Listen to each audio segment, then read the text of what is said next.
और चलिए बढ़ते हैं खबरों की ओर। सीएम डॉक्टर मोहन यादव ने इंदौर में आयोजित मैनमेड और टेक्निकल टेक्सटाइल एक्सपो का दीप प्रज्वलित कर शुभारंभ किया है। इस अवसर पर उन्होंने इंदौर की विशेषता का उल्लेख करते हुए कहा है कि जो एक बार इंदौर आता है वह यहीं का हो जाता है। साथ ही सीएम ने कहा कि अब मध्य प्रदेश कपास के क्षेत्र में नया इतिहास रचने की ओर अग्रसर है।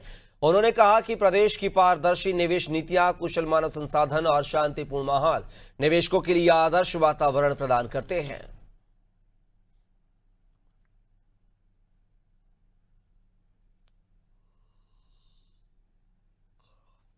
ये जो हमने अपनी स्वाद की, स्वच्छता की, सुशासन की कई कारण से इंदौर की बहुत सारी विशेषता है, लेकिन इन विशेषताओं में एक सबसे बड़ी विशेषता ये भी है, एक बार जो यहाँ का आता है वो यहीं का हो जाता है। इसके लिए भी मैं आपका अभिनंदन करता हूँ। मध्य प्रदेश की पूरी अपनी सारी खासियत में से सबसे अच्छी आत्मीयता वाली नगरी अगर कोई है तो इंदौर है।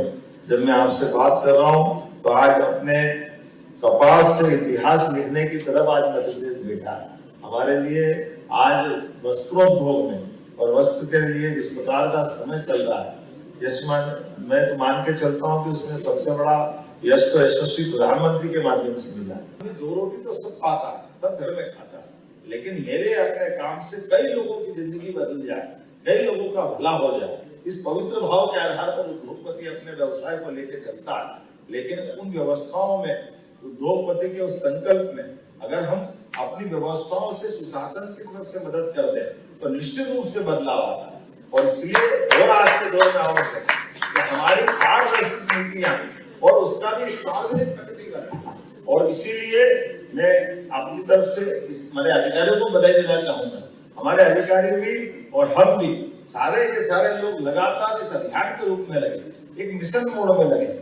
जब देश के प्रधानमंत्री 24 घंटे लगे तो वो प्रेरणा की पुंज हमारे सामने, हमारे यशस्वी प्रधानमंत्री के नेतृत्व में अब स्वस्थ प्रतिस्पर्धा चल रही, दुनिया बदल गई, देश भी बदल रहा है। भारत, वंदे मेट्रो कितने प्रकार के रेल के डब्बे बन रहे हैं। हमने कहा ये 1964 में कारखाना खुला था भारत सरकार का बंगलोर में, तो हमने कहा भैया आप यहाँ क्या करो, मध्य प्रदेश में आओ। और हमने अपनी मार्केटिंग ऐसी भी करी, बात इसमें छिपा भी नहीं है कि मध्य प्रदेश में आओगे आप कहा एक तरफ कोने में, वहां से आते आते 12 घंटे तो ट्रेन में लग जाते हैं, तो आप मध्य प्रदेश में पूरे देश में माल सप्लाई करो।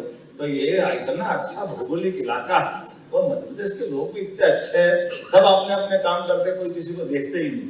यहाँ हमारे यहाँ कोई औद्योगिक हड़ताल ही नहीं होगी, मजदूरों की हड़ताल का कोई कारण नहीं। इस तरह से हम बाहर इतनी सड़क सबसे अच्छी व्यवस्थाओं में सहयोग करना, कोई किसी की तरफ देखते ही नहीं।